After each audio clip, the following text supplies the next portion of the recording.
നമസ്കാരം. നമ്മുടെ നിയമസഭാ ഇലക്ഷൻ ചൂടുപിടിച്ച് വരികയാണ്.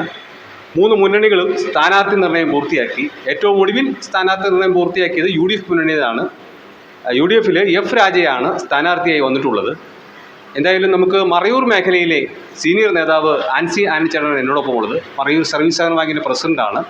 അപ്പോൾ ഈ ഇലക്ഷനെക്കുറിച്ച് നമുക്ക് അദ്ദേഹത്തോടൊന്ന് ചോദിക്കാം. ഈ മേഖലയിലെ സ്പന്ദനങ്ങൾ, UDFിൻ്റെ വിജയസാധ്യത, സ്ഥാനാർത്ഥിയുടെ പൊതുവിലുള്ള ഒരു ജനസമ്മതി, അതെല്ലാം നമുക്ക് അദ്ദേഹത്തോട് ചോദിച്ച് മനസ്സിലാക്കാം. നേരെ നമുക്ക് ക്വസ്റ്റ്യനിലേക്ക് പോകാം. എഫ് രാജയാണ് UDFിൻ്റെ സ്ഥാനാർത്ഥി. ഈ സ്ഥാനാർത്ഥി നിർണയം എങ്ങനെ നോക്കിക്കാണുന്നു? എഫ് രാജ എന്ന് പറയുന്നത് വളരെ അറിയപ്പെടുന്ന ഒരു കുടുംബത്തിലെ അംഗമാണ്. പ്രത്യേകിച്ച് നമ്മുടെ മുൻ MLA ഗണപതി കിട്ടപ്പനാരായണ സ്വാമി അടങ്ങുന്ന കുടുംബത്തിലെ ഒരു കണ്ണിയാണ് എഫ് രാജ. അതുമാത്രമല്ല, അദ്ദേഹം സഹകരണ മേഖലയിലും പൊതുരംഗത്തുമൊക്കെ നിറഞ്ഞു നിൽക്കുന്ന ഒരു വ്യക്തിത്വമാണ്. ചെറുപ്പക്കാരനാണ്. അതുപോലെ തന്നെ കാർഷിക മേഖലയിലും തോട്ടം മേഖലയിലും ഒരുപോലെ അറിയപ്പെടുന്ന ഒരു വ്യക്തി.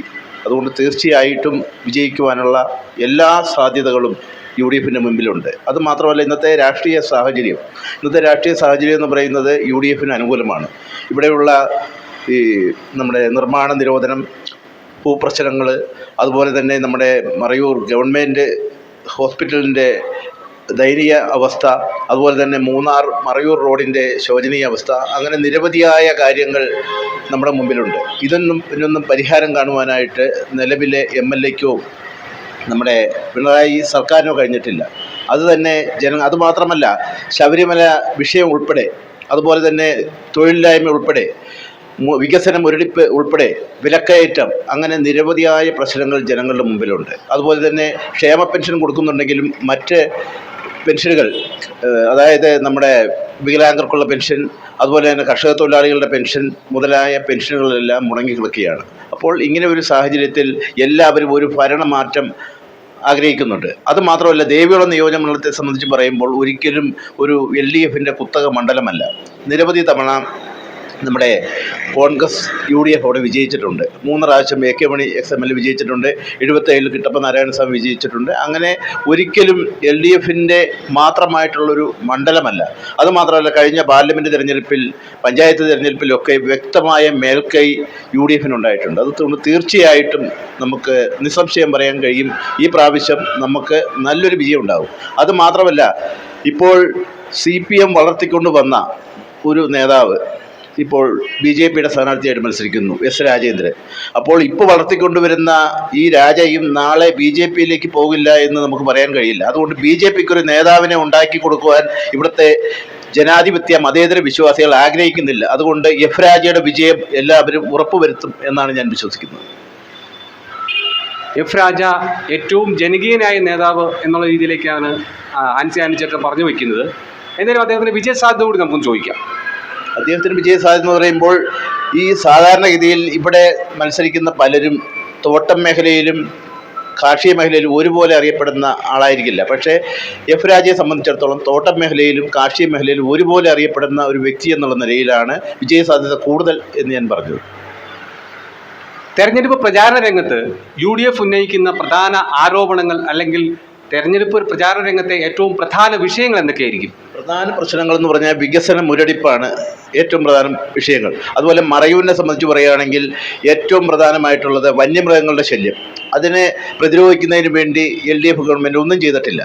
അതുപോലെ തന്നെ മറയൂർ, കാന്തല്ലൂർ, ഏതാണ്ട് തലയാറ് വരെ ഉള്ള പ്രദേശങ്ങളിലെ ആളുകൾക്ക് പ്രയോജനപ്രദമായ മറയൂർ ഗവൺമെൻറ് സ്കൂള്, ആ ഗവൺമെൻറ് ആശുപത്രി, ആ ആശുപത്രിയുടെ വികസനത്തിന് വേണ്ടി ഒരു കാര്യങ്ങളും LDF സർക്കാർ ചെയ്തിട്ടില്ല. അവിടെ ഒരു ഡോക്ടറാണുള്ളത്. ആ ഡോക്ടർ ലീവ് എടുത്ത് പോയി കഴിഞ്ഞാൽ ആശുപത്രി പൂട്ടിപ്പോകുന്ന അവസ്ഥയിലാണ്.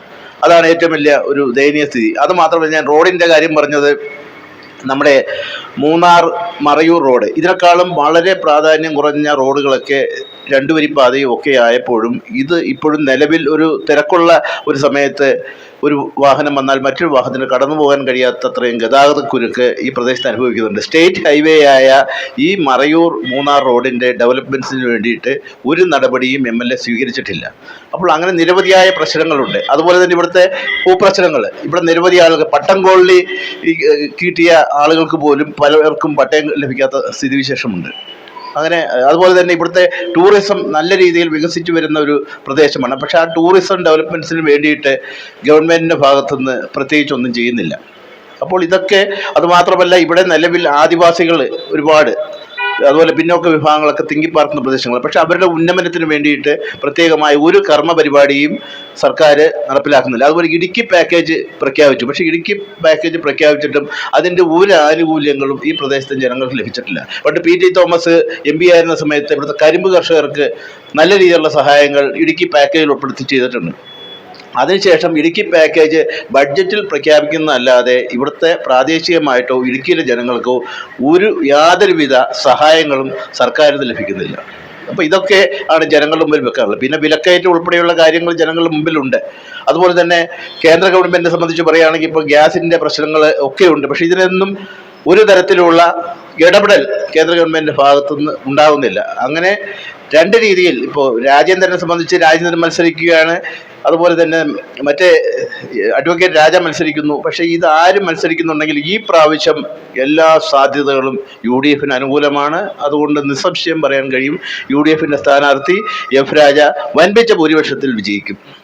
അപ്പോൾ നമ്മൾ UDF മുന്നണി ജനങ്ങൾക്ക് കൊടുക്കുന്ന പ്രധാന വാഗ്ദാനങ്ങൾ എന്തൊക്കെയാണ് ഈ മേഖലയിലെ, അല്ലെങ്കിൽ ഈ പ്രധാന കാർഷിക മേഖലയാണ്, ഇവിടെ ഒരുപാട് കർഷക പ്രശ്നങ്ങളുണ്ട്, എന്തൊക്കെയാണ് നമ്മൾ കൊടുക്കുന്ന, അല്ലെങ്കിൽ ജനങ്ങൾക്ക് മുന്നിലോ നമുക്ക് പറയാവുന്ന വാഗ്ദാനങ്ങൾ എന്തൊക്കെയാണ്?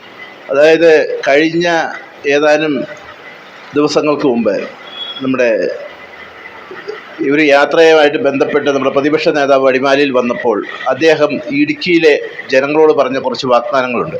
അതിൽ ഏറ്റവും പ്രധാനപ്പെട്ട കാര്യം ഭൂപ്രശ്നത്തിന് ശാശ്വതമായ പരിഹാരമുണ്ടാക്കും. അത് ഒരു കാര്യം. അതുപോലെ തന്നെ വന്യമൃഗ ശല്യങ്ങളിൽ നിന്ന് കർഷകരെ, ജനങ്ങളെ രക്ഷിക്കാനുള്ള വളരെ ക്രിയാത്മകമായ നടപടികളുണ്ടാകും. അതുപോലെ തന്നെ ഇവിടുത്തെ റോഡിൻ്റെ വികസനം, മറയൂർ ഗവൺമെൻറ് ആശുപത്രിയുടെ വികസനം, ഇതൊക്കെയാണ് നമ്മൾ ലക്ഷ്യം വെക്കുന്നത്. അതുപോലെ തന്നെ ഈ പ്രദേശത്തെ ഒരുപാട് ചെറുപ്പക്കാർ, തൊഴിലില്ലാത്ത ആളുകൾക്ക് ഉണ്ട്. അപ്പോൾ അവർക്ക് തൊഴിൽ ലഭ്യമാകുന്ന രീതിയിലുള്ള പുതിയ വനം വകുപ്പുമായിട്ട് ബന്ധപ്പെട്ടുകൊണ്ട് ഏതെങ്കിലും പുതിയ തൊഴിലവസരങ്ങൾ സൃഷ്ടിക്കുന്ന പദ്ധതികൾ ആവിഷ്കരിച്ച് നടപ്പാക്കുക. പ്രത്യേകിച്ച് അതുപോലെ തന്നെ ഉമ്മൻചാണ്ടി സർക്കാരിൻ്റെ കാലത്ത് തുടങ്ങി വെച്ച, അല്ലെങ്കിൽ അത് തുടങ്ങുമെന്ന് പറഞ്ഞൊരു പദ്ധതി, ഒരു കാര്യമാണ് നമ്മുടെ സാൻഡിൽ മ്യൂസിയം. അപ്പോൾ ആ സാൻഡിൽ മ്യൂസിയത്തിൻ്റെ പ്രവർത്തനം അതിനുശേഷം ഉമ്മൻചാണ്ടി സർക്കാർ പോയതിനു ശേഷം ഒരു കടുകള മുന്നോട്ട് ചലിച്ചിട്ടില്ല. അപ്പോൾ അതിനൊക്കെ ഒരു പരിഹാരമുണ്ടാക്കി മറയൂർ ടൂറിസം എൻ്റെ രീതിയിലും അതുപോലെ തന്നെ കാർഷികമായി, ഇവ ഈ രണ്ട് കാര്യങ്ങളാണ് ഇവിടെ പ്രധാനമായിട്ടുള്ളത്. ഒന്ന് കൃഷി, ഒന്ന് ടൂറിസം. അപ്പോൾ ഈ രണ്ട് മേഖലകളെയും ബന്ധിപ്പിക്കുന്ന രീതിയിൽ, അത് ഡെവലപ്പ് ചെയ്യുന്ന രീതിയിലുള്ള പ്രവർത്തനങ്ങളായിരിക്കും UDF ഭാഗത്തുനിന്നുണ്ടാകുക. വളരെ വിശദമായി തന്നെ അദ്ദേഹം നമ്മളോട് സംസാരിച്ചു. UDF വിജയസാധ്യത, സ്ഥാനാർത്ഥിയുടെ ജനസമ്മതി, കോൺഗ്രസിൻ്റെ വാഗ്ദാനങ്ങൾ അല്ലെങ്കിൽ UDF വാഗ്ദാനങ്ങൾ എന്തൊക്കെയാണ് എന്നെല്ലാം അദ്ദേഹം നമ്മളോട് വിശദമായിട്ട് സംസാരിച്ചു. മറയൂർ വിഷ്ണു വേണ്ടി പ്രകാശ് ചന്ദ്രശേഖർ. ഓക്കെ.